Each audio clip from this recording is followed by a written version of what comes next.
Thank you very much for joining us here on the programme. We now move on and over to Europe, where US and Chinese officials have begun talks in Madrid on their strained trade ties. A looming divestiture deadline for Chinese short video app TikTok, and Washington's demands that its allies place tariffs on China over its purchases of Russian oil.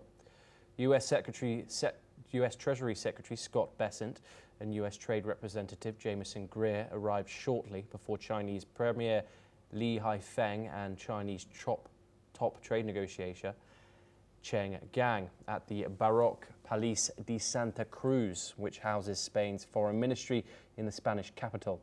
The talks mark the fourth time in 4 months that the delegations have met in European cities to try and keep a fractured US-China trade relationship from collapsing under President Donald Trump's tariffs.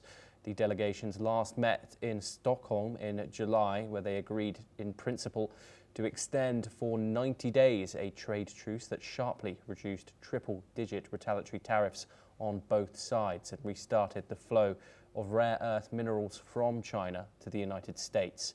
Trump has approved the extension of current US tariff rates on Chinese goods, totaling about 55% until November the 10th.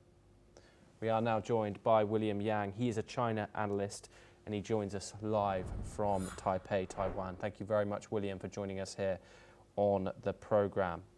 William, with these US tariffs on Chinese goods averaging at about 55% until at least November the 10th, how sustainable is this for both of the world's top two economies? So I think if we look at the Chinese economic data in recent months, it's pretty clear that Beijing feels like the current level of the tariffs is bearable for the Chinese economy, at least in the short term and until in the near future. And they have confidence in their political system to be able to actually continue to come up with short-term solutions to withstand the current level of the tariffs.